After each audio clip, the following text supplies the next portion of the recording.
All right. Welcome to episode 37 of the Total Hockey Training Podcast. I'm your host, Sean Scahan. And just a friendly reminder, hey guys, I love doing this. I love bringing people on. You'll love our next guest. But if you could like and share and comment on the episodes, that'd be great. I like I said, I really enjoy doing this and I want to keep producing some good shows and I want to get the word out there. Also, Total Hockey Training is available on trainheroic.com.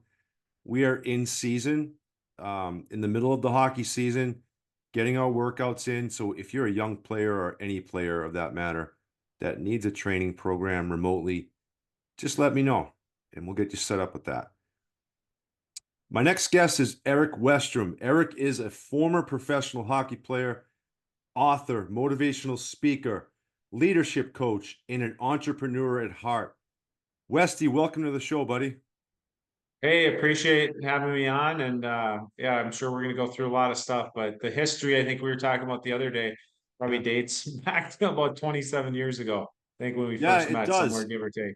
It does. I want to mention that. I think for me, when I started working as a graduate assistant at the University of Minnesota, hockey was one of the teams I was assigned to, and I was very privileged and honored for that. And I want to say you were a junior at the time, and you were drafted by the then Phoenix Coyotes. And I remember seeing you like you were shredded, man. You were shredded. Your body fat was low. You were strong, pretty good hockey player as well. And that for me, it was like, okay, these are what the high end players should look like. And you were the prototype for that. So if that makes sense.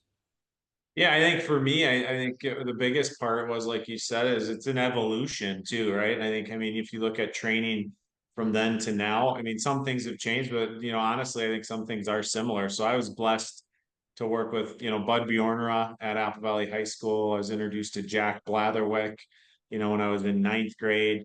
Was able to be around Lou Vero and USA Hockey when we were doing like the Russian things over our heads and all sorts of Mhm. stuff. So I was, honestly blessed with to be around some of the kind of pioneers, I think, in the hockey space, especially in the Midwest. I know you were involved with Mike Boyle and some other people on the East Coast that, obviously changed the game as well. But I think that's what started me, the foundation. And then honestly, like I love the process almost more than the outcome. Like I loved working out.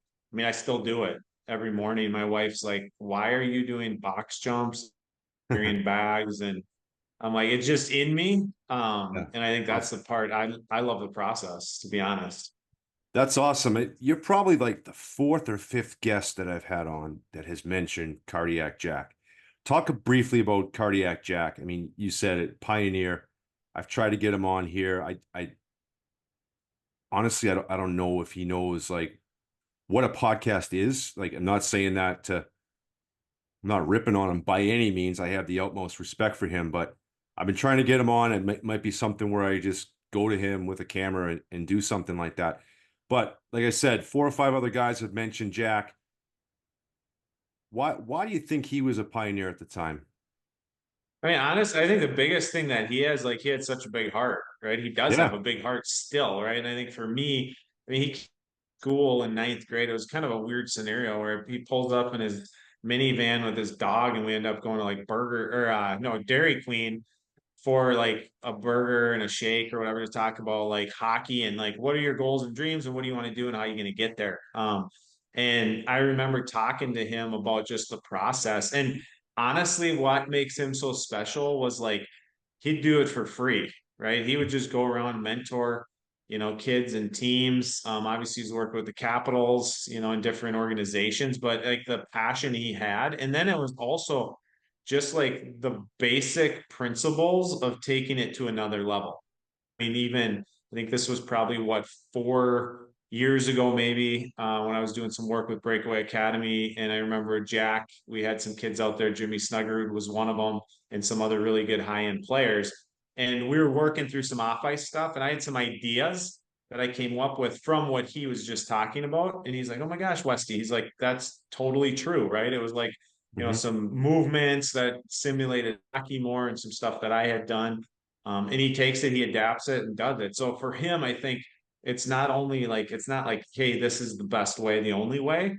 He was so transformative of what he did, in the late 70s, the 80 Olympic team throughout that next phase, and continued to adapt. But I think his ability to get to know each player and kind of what they need. I mean, Jimmy Snuggerud is a perfect example, right? I'm skating, and he's like, yeah, we're not going to ruin his stride. Hmm. Let him do his thing, and we're just going to make it better. And I mean, you look at him and some of the other players he's working with, over the past 40 years. I mean, it's crazy the results he gets. And he's doing the same stuff, right? The skating, it's going to be the peanut drill. It's going to be the figure eights. It's going to be accelerating. It's going to be over speed off the ice. You still got the bags doing jumps, sprints.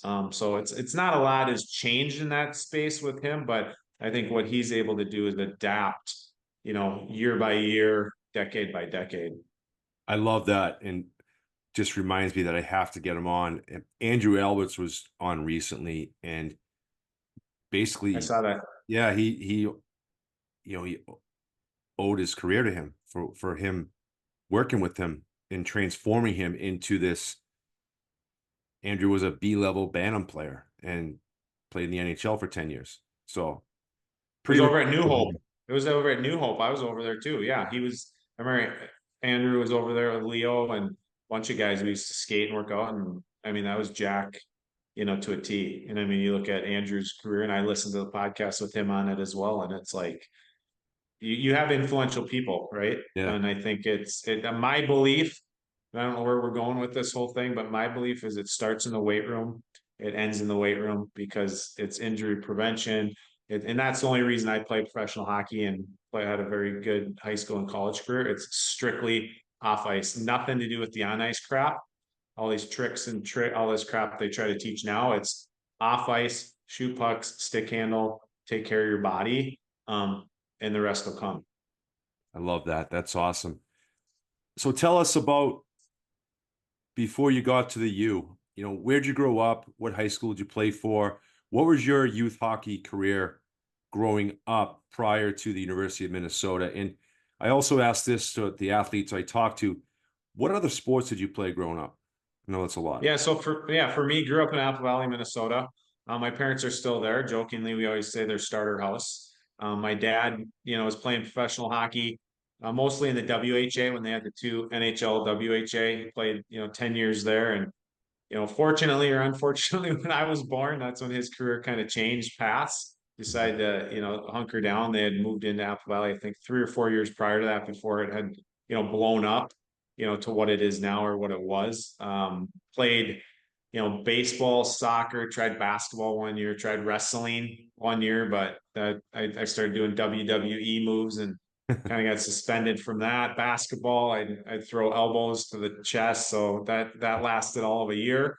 But I think, yeah, for me, football, everything, every sport I could try, I played, and I think the biggest reason for me it was just to compete. Right? It's like I love to compete, win or lose. I was coming back, to play again, and in our neighborhood we had a ton of kids out at the park. So we had what was called Ferris Avenue, and I think like 137th Street. So Ferris Avenue, we were the Ferris Flyers. 137th Street was the 137th Street Bombers. And we'd meet down at Ferris Park, whatever the season was, right? We play football. We had hockey. It's back when they'd actually like flood our baseball field almost. Hmm. We'd play baseball down there. We'd play soccer.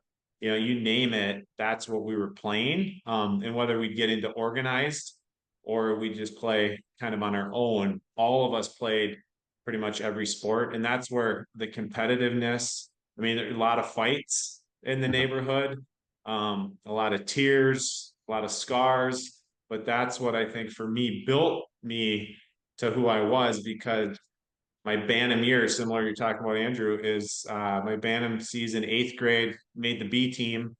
And that changed my life, right? It was like, okay, I'm at that point, but I'm not good enough. I can't even make the top 15 in my own city. How am I supposed to be like the top 15 at the University of Minnesota or wherever that was? So that's when I started to put the work in. Like I said, met with Jack, met Bud Bjorn around. Larry Hendrickson and my dad were coaches, so Larry was huge, obviously, into that. Got to know Darby and Danny, and that's when kind of took off. So Apple Valley is where it started. I was fortunate to play in the state tournament. Won the state tournament in 1996, which is on every year because we had the longest game in history. Had a hat trick That the and Spihar game? yep, that's the Erik Westrum game, Sean. I had 3 goals. I had 3 goals. Dave only had one that game. The other 5 tournament games or 9 or 8 tournament games, he had hat tricks I everyone. love it. But I love it. Okay. but Okay. I used to jokingly tell him, I'm like, that's the one game you didn't have a hat trick, and I did. So he was an unbelievable, yes, high school. Yeah. Obviously, you got to know Dave the one year that he was still at the U when you I came in. still see But him I around think the rinks. Yeah. yeah, which It's a is fun. And beauty. his kids are having tremendous success. And yeah, I've talked to Dave a lot, offline about just development stuff and what he did that worked and what he wished he would have done too. But I think He's a that, forward thinker. Definitely. yeah, high school hockey, obviously here in Minnesota, is what y'all wanted to do. And to be able to play on that stage and win it, was pretty special.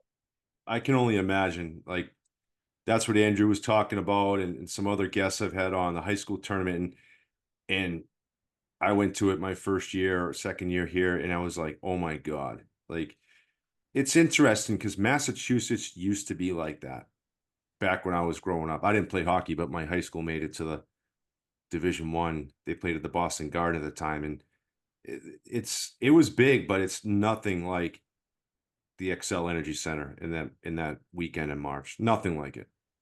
Yeah. Well, and that's where you get noticed too, right? I think for our Yeah. team, I mean, we ended up having I gotta have to go look back. I mean, like 7 guys, I think, played Division 1. 3 guys played in the NHL at some time. We had a Division 1 baseball player. We had guys playing soccer at Division 1, right? But we had so many good athletes, and that's what it came back to. Plus at Apple Valley, I mean, our hockey rink was attached to the school, which wasn't common as much back then, I don't think either. But you had the ability to utilize ice, during and after school consistently, and that team camaraderie. And it was all trying to get to at the time, it was right before the Excel was, built, but it was the Civic Center with the clear boards. And it's like you watch that every March growing up. And I mean, and we'll probably talk about a lot of the different things that I was able to do throughout my career, but that's got to be up there, if not the top 3, top 4 or 5, depending on how I look at it for sure.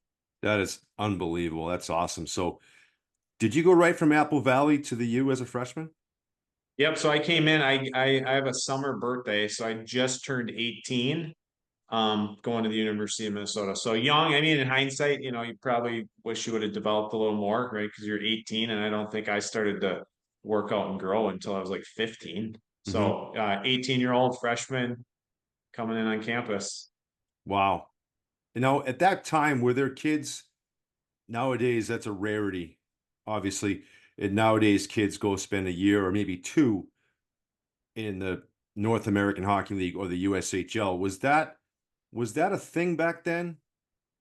Yeah, some kids did. I mean, I think it kind of transitioned honestly right around there because I remember, as my last 2 years being a captain, at the U, it was, guys like, Grant Patolny, coming in. I remember taking him on his recruiting visit, and I think we were probably like a year and a half apart, maybe, right? And some of the other guys that started to come in after that, a lot of the guys, started to play junior, but again, it's kind of the gopher mentality when you're trying to get some of the best players. You got to get them early, right? Yeah. You got to have the patience and almost, throwing a dart against the dartboard and guessing. Whereas now you see in the last 15 years, like the Mankato's and some of those teams that would get these kids at 20, 21, 22-year-old seniors, or freshmen. I remember playing, remember Jason Blake. I Mhm. was 18 years old as a freshman. I think he was like 23, 24, whatever he was as a senior. That's a huge development gap as Yeah. far as what you're able to do. So back then, I mean, I think all 5 guys, 6 guys I came in with, I think all of them, but maybe one, you know, um, played juniors. So all 5 of us came right out of high school, whereas like you said, it's shifted, but even then, if they're trying to get some of the quote unquote top players, they got to bring them in early. Mhm. As you know, true freshmen, it's shifted more so now. But I mean, you look at, I mean, Jimmy's a perfect example, right? Coming right out of high school. Some of the Mhm. other guys that come right in, Oliver Moore, young kid who came right in. And a lot of these guys are making an impact. Yeah, that's an interesting point.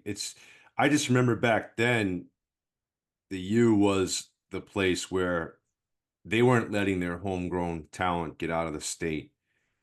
And it's a little different now. There's other options for kids. And I also see, I mean, you've coached in the high school ranks, like in a lot of cases, your best players are gone by the time they're a senior. And some cases they still stay to their senior year. Do you see more of like the best players, or maybe it's the NTDP, or maybe they're going to the USHL their senior year? Like, do you see more of that too? Yeah, I think there's so many options too. And I think the Yeah. hardest thing, just in my opinion, of what I see is there's so much outside noise, right? Like trying to give you opinions and direction. And I mean, I even go back to when I was being recruited, I still remember it was like the same time every weekend when someone could actually call you on the old dial-up phone. And I'd always, lay in my parents' room in their bedroom where the phone was, close the door, and I'd talk to, North Dakota, Notre Dame, Minnesota, St. Cloud, whatever, all these schools. And I just remember like focusing back and just saying, you know what? I want to go to the University of Minnesota.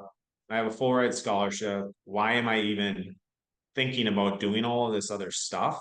Hmm. And I think a lot of kids know where they want to go, but they're told like, well, how much ice time are you going to get? Are you going to be guaranteed this or that? And I think I go back to, I remember talking to JP Parisi, right? Zach's dad, when he was looking at going to Minnesota, North Dakota, and different ones. And one of the things he said to me is, he's like, Erik, when you're going somewhere where somebody's guaranteeing you, like, hey, you're gonna play and you're gonna do this, for him and other, it's a red flag, and I think that's what he respected Dean about is like, hey, yeah, your son's a good player, but I don't know where he's going to fit in. Hmm. And I think that's what, like, for me, that's what I like too, is like going to those places. And that's what it used to be is like, hey, come to you might play, you might not play. We have a ton of good local talent and let's give it a run. Whereas now it's, well, hey, go here. Can you promise me this? I mean, I had a phone call from somebody who's like 2, 3 games into, junior hockey. And you look at it and it's like, are they getting enough ice time? Is there other options? And I'm like,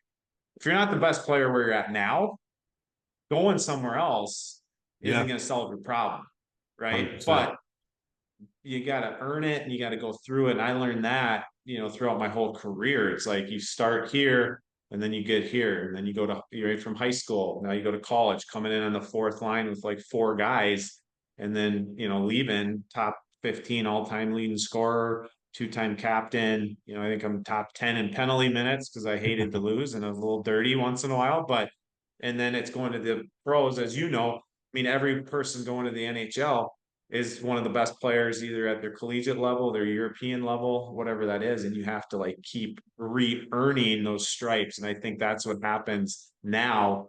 There's so much noise that parents and kids get pulled where their heart isn't really there. Hmm. And then all of a sudden they want to like go in the transfer portal or they want to switch teams or hey, I'm going to leave my senior year to go play junior hockey. And as you know, we talked about that with your son too. It's like enjoy where you're at Hmm. right now, be the best player you can be. And when you are the best player, then go to the next spot and Hmm. then the next spot and the next spot. And if you leave too early, my dad, he was scouting in the NHL for almost 20 years and he saw kids leave Minnesota hockey or junior hockey early. Their draft stock went down and you wouldn't even know who their names are anymore. It's crazy. That's crazy. So talk about your professional career. I know you played some games in the NHL. So talk about that experience, going to camp with the Coyotes and all that. Yeah, I mean, I think it's a cool kind of story in a way, and I can kind of tell you why I have this little Stanley Cup back here and with some different reminders because for me, going to the NHL and going to training camp, you had to go in with the same mindset of how can you become the best. And I think what happened with me is my first training camp, I come in, No joke, it's when Gretzky and Barnett and all those guys kind of took over the Coyotes. And first person I meet is Wayne Gretzky. Mhm. Never met him before, idolized him. And it was like from that moment forward in that training camp, I just followed him. He actually skated with us. He's on the ice. He's like, "Hey, Westy, who am I playing with?" And it, like for me, it was like I was just like follow the leader. Mhm. Obviously, had a horse crap training camp. And I was sent down to the minors pretty damn quick. Um, and I approached the minor leagues kind of like college, right? Have fun, go out, play, whatever. And I'd work out like a maniac before anyone even showed up. Our trainer there, was Woody, and we'd get stuff done and had some success, but I didn't really find myself, right? And I just thought I'm a pro hockey player. Year two went, kind of with a little chip on my shoulder, a little more. Came out of that year and throughout the year asking to be traded and just blaming other people, right? It never works when you blame other people. And for me, it was in year three that, kind of the rubber met the road where I'm like, you know what? I got to control what I can control.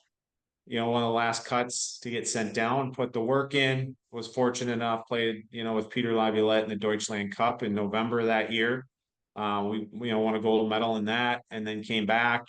Obviously, no one gave a crap about that. So it was start from scratch. Got called up with Phoenix. Actually got sent down before I even played a game because we got our Mhm. coach was fired. And so all this like trial and tribulation, like that year for me, it basically tells the story of my whole life and what I did or didn't do and when I had success. And finally, when I got called up, played on the third line with Mike Comrie and Dan Cleary, played against some of the Yeah. best players in the world at the time. Peter Forsberg, Sakic, played against Stevie Y, Chelios, played against Yager, Robitaille, like every guy you can name that I grew up, playing Sega with or against, I was playing with or against. Yeah. And then I had the opportunity to play for Team USA, and score the game winning goal and the bronze medal. And so that year, like for me, basically that 9 months accumulates my professional career. And the only problem is after that year, we had a lockout year. If you remember in Oh yeah. 04, we Oh yeah. didn't play. Went to the minors for a whole year with a bunch of guys that we were like, hey, let's just plug it out. Found out we weren't playing.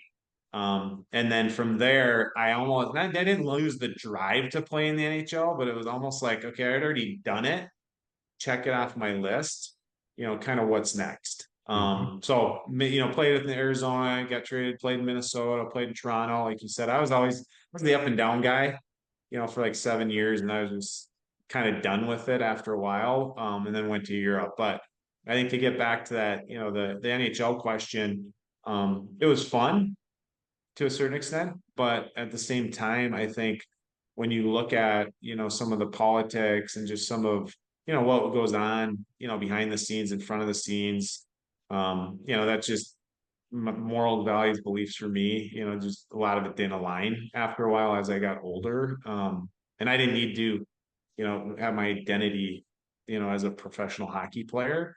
And I think that's why I have this Stanley Cup because it's probably on my goal sheet ever since I was younger. That's the only thing I never accomplished, which is pretty crazy to say, right? I've done a lot of Wow. cool things along the way, but that was one of the things I had on that sheet of paper that I did not accomplish. And it's a reminder that when I didn't, I was blaming other people. I took shortcuts, right? I didn't reset from a fixed to a growth mindset, to recalibrate where I was at.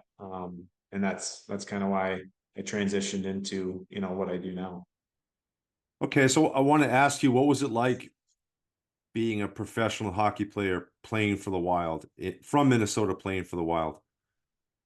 Yeah, it's interesting. So when you get here originally, as you can see behind me, so number seven, watch Neil Bratton growing up, right? With the Minnesota North Stars. So I'm always like kind of I was number seven outside and get here, play with the Wild, wear number seven. I always jokingly say it was cool for a hot minute because it was again, check it off the list, but problem is when you go to other states, you're in your own little group with your team. Nobody knows you unless you're like the top player, and you kind of it's work, but it's also fun, Hmm. right? And then you come in, there's zero pressure to kind of have to go do dinners with family or friends or get tickets or whatever else. Then you come here, and it's like all of a sudden everyone's your best friend again, and being able to go to dinners, get tickets, do this, do that, and I'm a person like with a big heart where I give a ton of time and energy into charity, into schools, into, people. So for me, it was very hard to say no.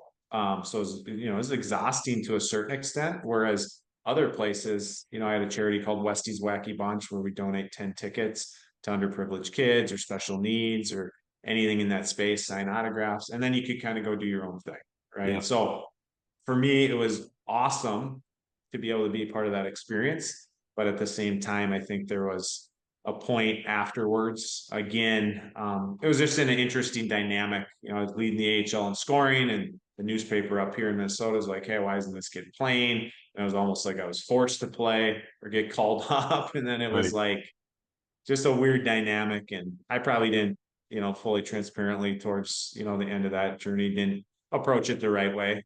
For me, I was just kind of like, screw you, send me to the minors. I'll go have fun in Houston and try to win a championship and have fun on the golf course and at the pool with my wife.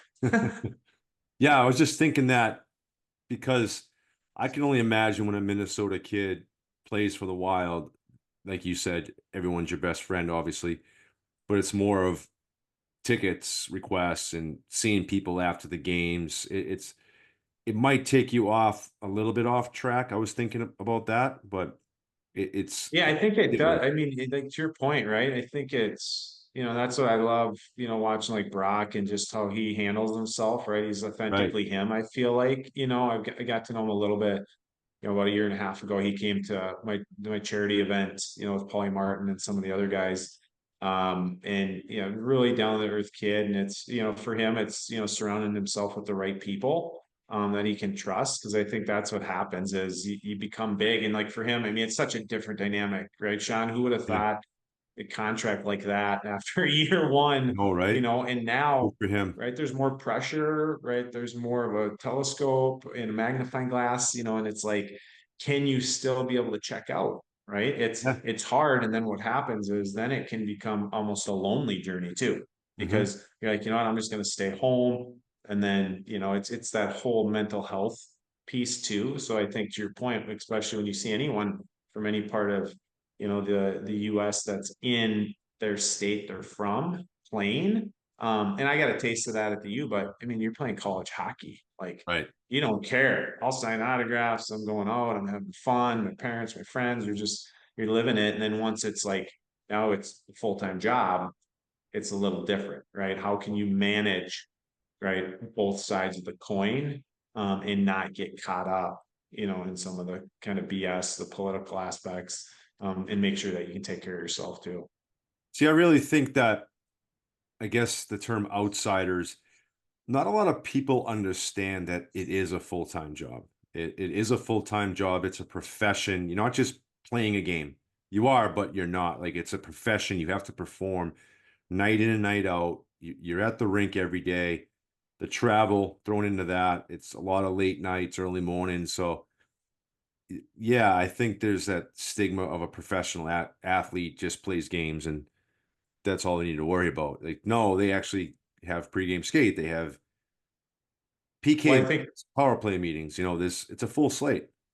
Yeah, well, I think you probably even now more than ever, right? I mean, it's Oh, continuously to evolve. Like I look, an easy example, even to take myself out of the game of hockey is like football, right? So yeah, last year I coached high school football, for a little bit with an unbelievable staff at Holy Family where my son plays now with, Dan O'Brien and Nelly and Fergie, Paul Miller, like all these coaches who have unbelievable track records, like if you're in the football world, right? And the amount of time they put in that level. And then now let's fast forward, right? Just this week, I was down at the U of M and I was talking with PJ Fleck and we were going through, just chatting, right, as friends and kind of just checking in because I was down there working with some athletes in different sports and talking with him about how much they do getting there at 6 a.m. and leaving at 10 p.m.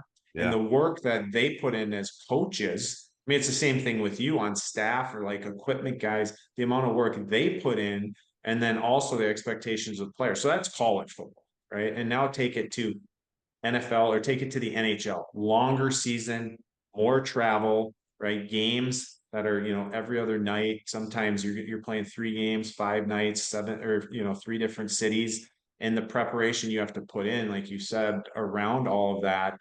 And I'm not saying, hey, if you want to pay me 10 million, I'll go back and play pro hockey any day and go through that grind, right? Right. But when you look at it, to your point, and it's not like you feel bad for a pro athlete or whatever in that sense, but it is a job. You don't have the ability, you can't just show up and go skate, Friday night playing a game and then you're done. It's okay, Oh, what do you do after? Go, right? Go in with you. I remember, right? Ride the bike, right? Do you go and jump in an ice bath? Do you have to see the trainer? What's your nutrition? What's your sleep patterns? Then you're back in the morning a lot of times at 8:30, 9 o'clock for meetings. Then you're skating, then you're traveling. And it's not necessarily a pity party for that side, but to your point, it's a job and you have to show up consistently because if you don't, right, you're gone. yeah. And somebody else younger, faster, smarter, eager is going to want your job. And that's, as you know, with your son getting drafted just this last year, there's a whole nother draft class Coming that's up. being molded into taking your spot. So do you want to be that guy or are you going to keep your spot? Yeah, those are great points, Westy. And it's, it, I just, I don't want it to fall on deaf ears. It's hard. It's hard to make the NHL. And it's a lot of times it's even harder to stay there. And yeah, like when I look at guys with families and they have a lot, they have a lot going to keep their job for, and they don't want to lose it. And it's hard. It's hard to get there and it's hard to stay there consistently over and over again. And Yeah. Well, it's and I think to your point too, well, I think it's similar to like what you're doing in your space now, or what I'm doing with athletes or business people or company, I mean, whatever it is, like the tools you're helping these kids with, right? Showing up consistently, right? Hard Mhm. work, building their strength, their mental toughness, right? It's skills they can take way beyond. And I Yes. think that's where it clicked with me. I was in Toronto. I was like up and down, and I'm just like, you know what? I started going back to school, online to figure out what I wanted to do after, and then figured out like which MBA program I'm going to get in, so I could get my MBA in business and finance and all that stuff. Because those tools I learned, I knew I'm like they just throw you out into the wild, Yeah. right? Like as you know, once you're done, like no one gives a crap, No. right? Like, let's just be honest, right? It's No. like, what can you do for me today? It's the same thing. You go from college to pro. It's like, who's up next? You go from pro, right, or AHL to NHL. It's like, who's up next? And that's the whole thing. But like you said, I think the part about it, it's so hard to get there into that 1%, but Yes. it's those tools that you use. And that's one thing I wish, like the NHL and all these other places, they say they, I have these programs to help these players after.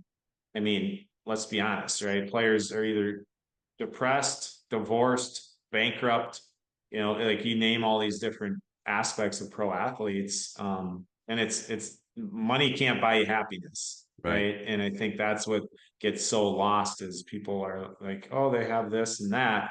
But at the same time, it's are you able to implement those tools and resources that you learned from somebody like you or coaches or management to put you in a place to succeed because it is a lot for people to handle. And now more than ever, I mean, it's such a pressure cooker with social media and everything. I mean, we didn't have that, right? So No. it's like you just go out and you do your thing, and you can be you. Whereas now, guys, I mean, on road trips, I hear it about all the time. I mean, they're bringing their like Nintendo Switch or their PS, right? And they're in their rooms because they're like afraid to go out, Yeah. and they can't be themselves, you know?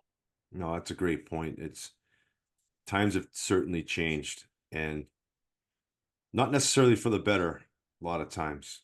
And it's about keeping that focus, keeping that mindset and knocking out the distractions, right? And it's hard. It's Yeah. hard to do, especially in this social media age. And the writers writing stories about the games, and some writers aren't afraid to throw a player or two under the bus if they have a bad game. And a lot of players, I don't know if they, I know they don't like it, but some players it rolls off their back. Other players think about it and they let it sit, and it affects them. Those are things that I've seen over the years that as things have changed around the world, actually, not just hockey.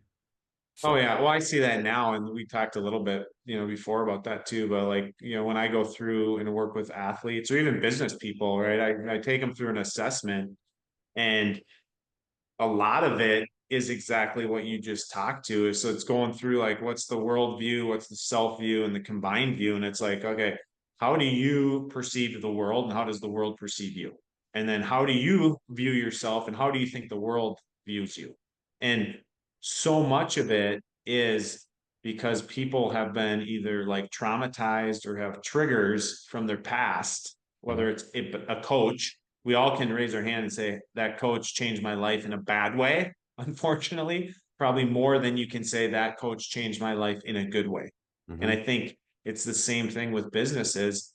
All of those triggers and traumas throughout your life, it's like, how do you first, you got to put money into yourself, right? And when I say that, money into your bank, it's filling up your energy level, right? So like you're drinking a glass of water. If that thing's not full, how can you pour it into other people?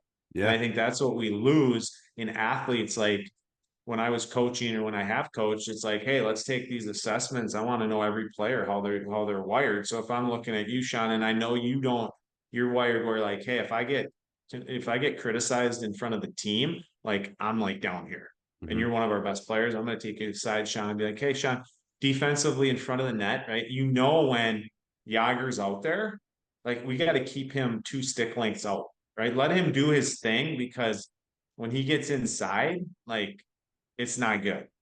And I'm going to tell the team that, but I just know you already know that. mhm. And I don't have to like belittle you or anything, but I do have to make an example of it because you're one of our best players. Do you understand that? Absolutely. Yeah, I do. Okay. Now I come in, whereas so many coaches come in and they're not understanding that player of how they do. On the flip side, there's some players who I played with or have coached that want to be called out Mhm, because they get motivated by that, where mhm. they're like, you know what?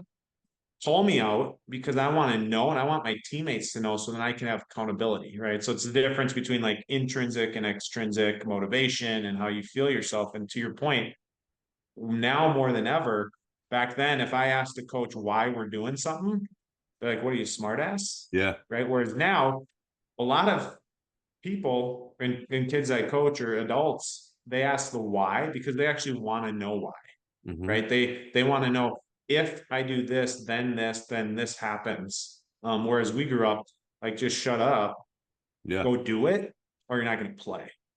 And the untapped potential of so many athletes, so many business people. I mean, I work with like executives, and it's crazy that they're still in front of people, but yet they're scared of what people think Yeah. because they don't have the confidence in themselves because they haven't built that up.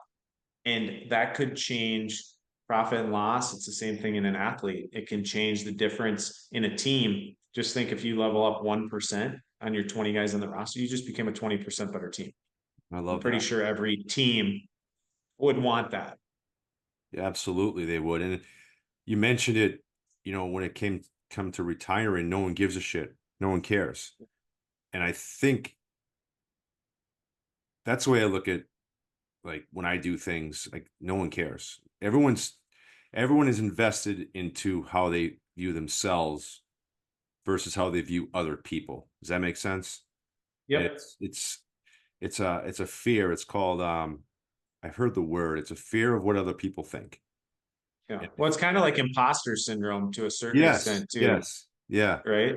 Hmm. Where people, where you kind of don't think like you're worthy. It's like when I'm helping people like write books and people want to be an author and stuff, right? So I'm going to be publishing my second book here soon, and people always Awesome. talk to me about it, and they're like, "Well, I don't feel worthy." I went through the same thing when I published my first. I'm like, "Who's going to read it? Who's not?" But to your point, once you get out of your own way, Yeah, and you're not scared to fail, you're not scared of what other people think about you, you're comfortable in your own skin. I mean, the freedom you have to be successful, and you see it with athletes a lot yeah, of times. They come in a gym maybe with you, and there's like they got these elite athletes, and they're kind of there, and it's like, dude, just be yourself. yeah. You want to be like that person. That person was you before, Hmm. right? And it's believing in yourself, like you said. I think so many people like are in their own way that they can't even like move over and be like, and it's not from like a selfish standpoint, but again, if you're not doing it, for the right reasons and following like what your dreams and your hopes and all that are, you got like zero chance to succeed. Right. And if you don't have the right people and you don't have the right mindset, I mean, you can put all this work in, and we talked about it a little bit, like youth athletes. I mean, it's crazy, right? Especially tryout time right now for like hockey and other sports. I mean, there's so much pressure on these kids, and parents don't realize, like, if you talk about it, like kids are listening, Mm-hmm. right? And the amount of time and money that parents put in, that's built-in pressure right there. If they hear you, right, and your wife talking about, hey, it cost me, we got to cut some corners. This is costing us a lot of money. That kid obviously feels like pressure. Oh my gosh, my parents are investing in me and expecting me to get a D1 scholarship, Right. right? And Mm-hmm. it's that mindset, the self versus, what others think, and having that belief, like you said, and the fear Yeah. of failure is so real. I think the word I was looking for is called allodoxophobia. It's a fear of what other people think. And Oh, okay. Yeah. just throw that in there. So tell us about what you're up to today. You talked about your first book. I know you did a pretty prestigious speaking event last couple days here. Talk about what you're doing now and what are you providing for athletes or people in general. Yeah, so I mean, basically, like you said, when I transitioned out of hockey, I went back to get my MBA, business finance back at Carlson School, went into finance, insurance, education, sports, real estate, like more of like a coaching, consulting, running, like from a CFO, COO, COO, like all those types of roles. And then I was just like, I feel like I'm called to do something bigger. Similar to like how you transitioned to what you're doing is like, I want to inspire one person at a time. And what I found for me is, the book was the entry point. Once I had the book, it's kind of like you're a thought leader, and it legitimizes and validates like you believe in yourself, kind of what we're Yeah. talking about. Like you're going to put it out there to the public and tell people. So I wrote that book, started doing, I'd say people always ask, hey, what do you do? Right. Obviously, I'm writing books, but it's speaking engagements. It's, facilitating, teams, whether it's business or athletics, and then it's working individually with business people or athletes. And a lot of it starts with the mental side, right? The mental performance in those two aspects. When I'm speaking, a lot of it's on leadership, a lot of it's on like self improvement, kind of leveling up. So the first book was titled Becoming Elite. And then now my second book is called The 1% Impact. So basically, how that came about is when you take 24 hours times 60 minutes times 1%, it's almost 15 minutes a day. So Mhm. I believe that we all have 15 minutes a day to make a 1% impact. If you do that for 100 days from here until now, I think it ends up to be like January 4th or something at the new year, you're a 100% different person than you were. Wow. So that's for me kind of my message. And then I started a charity around mental health awareness. We had an inaugural event about a year and a half ago. PJ Fleck, Polly Martin, Brock Faber was there, Casey O'Brien, Willie Burton, Dave Schwartz, a bunch of other psychologists, and it's all about gaining awareness towards mental health. And then we're going to do an event or two coming up in 2025. One of them we were talking about, it's going to be like a father-son boot camp Yeah. to put, fathers and sons, probably age, it's going to be an age gap of maybe 12 or 13 to 16, just to kind of, look at that of how we can impact and inspire our own kids first, and then inspire others. And then we'll probably do something in the sports space around mental health awareness. So throwing a lot at you, but I think for Love it. me, as my wife tells me, I always jokingly, I have like entrepreneur, ADHD, business mind, where Love it. whatever's out there and however I can inspire people. And then doing a partnership and working with selfpublishing.com for people who are looking to write books, right? Which is cool. So I get to bring them in as an author strategist, talk them through what I did, and then be able to set them up over at selfpublishing.com with all their tools and resources. And again, I'm going through my second book with them right now and being able to impact other people. So yeah, it's been a cool journey. I've been blessed to Yeah. be around a lot of neat people and continue to build the network, and just, people like you, like we talk. I mean, we haven't talked for a while, and it's like you kind of start to see that network gets smaller in a good way of who Mhm. are the true people and the true pioneers who want to impact and level up and not give a crap what other people think. Right. Because I'm not who I used to be. You aren't who you were. We're all evolving to be better and better every single day. And I think that's the really cool thing. We got a new day in front of us every single day to make a difference. I love that because it sounds like you're ultra passionate about this, and obviously you're applying that self-discipline and accountability to yourself to make this happen while you're pursuing your passion. I love to hear that. Where could so what's the name of the book and where can listeners find out more about you? Yeah, easiest place is I basically made it pretty dummy proof, right? On the website. So I have two websites. One is ericwestrumbook.com and then ericwestrum.com. So the book is Becoming Elite. The second book will be coming out probably in the next 2 months. But yeah, easiest place is ericwestrumbook.com or ericwestrum.com. So it's ERIKWESTRUM book.com or ericwestrumbook.com. So as long as you spell my name right, I always jokingly say that. Yeah. It's usually the You'll C or find the that. K, right? Yeah. And then I have, LinkedIn, Instagram, all the Awesome. social stuff too that I'm, just started to get into over the last year. So the cool thing, it's like what you're doing. You don't realize sometimes the impact you make on some of those Yeah. platforms. Hmm. Again, today I got two messages from people that just said, "Hey, keep posting what you're posting. It's inspirational. It's changing." Because when you're behind the scenes like this and you post it, you don't know who it touches. And I think that's, the cool thing that you probably already know too, but I urge you to keep doing what you're doing because in that space, you need the right mentors and the right people who are doing it for the right reasons, right? And I think Absolutely. that is the difference in our world today. And we need it now more than ever. I think Absolutely. got a lot of lost people that we can help hopefully guide. I mean, I was up there before once, twice, 10 times lost, was finally found, and continue to push forward to be better. I love it because it just reminds me, I got a text today from a parent whose son made the AA Bantam team. And, you know, just the appreciation that they show towards you for helping their child. Like, I just get my rocks off on that now, that stuff nowadays. It just makes me feel good because it makes me feel good knowing that they feel good about the work that they put in and they achieve their goals. And I just love seeing more of that. It's awesome. Well, like you said, and the other part is it's the work they put in, right? Because I've worked with Yes. people where the parents blame me and they're like, yeah. And I'm like, Hmm. no, like I can show you the roadmap, I can lead you. But the athletes that I've worked with on the mental performance side, for instance, or a business person, when they follow the process and put the work in, like they're almost guaranteed to have success, right? Yes. And success looks different to everybody, but I look at it too. Of even with my kids, I talk to them all the time about that. I'm like, hey, what is your goals and dreams? And whatever that is, you can accomplish it. And I said, the reason most people don't, so if you use sports, for instance, right? Use your own son, for instance, right? The work he put in, that's why he's there.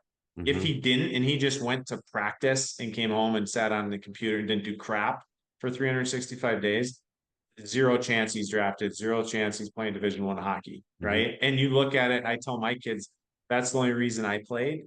And to your point, to see that reward in those parents, similar. I had a text last year at the end of the year banquet for a high school athlete I worked with.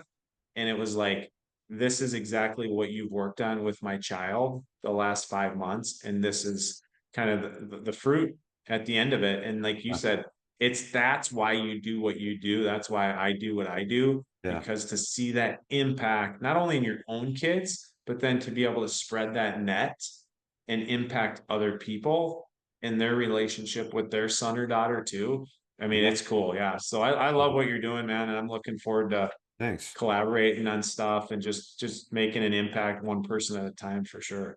Oh, we will. I think I have another book in me, so I'd like to talk to you more about that. I More, love it. more, not necessarily a training book, but we can talk about that some other time. But Westy, Yeah. this has been unbelievable. Hey, real quick, how's your brother doing? Your brother was a goalie on that Gopher team.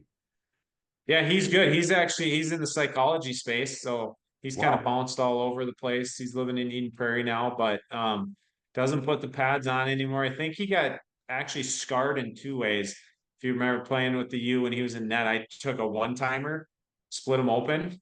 He was knocked out for a while. It was the At best at one at timer I've ever, practice yeah, with the best one golfers. timer I've ever taken in my life too. And we were living together at the time still, but it was, yeah, he's doing well. He's got four Good. kids as well, Awesome. all over the map. But yeah, appreciate you for asking. I'll pass the Please do. hello to I him. don't know if you remember me, but tell him I said hello. But Westy, this has been phenomenal, buddy. I think our listeners are going to get a lot out of this. It's success leaves clues, and just going to listen to what these guests have to say, and it's all there. There's a lot to take from every guest I have on, but Westy sure provided us with a lot of information. So Westy, I really appreciate that, buddy.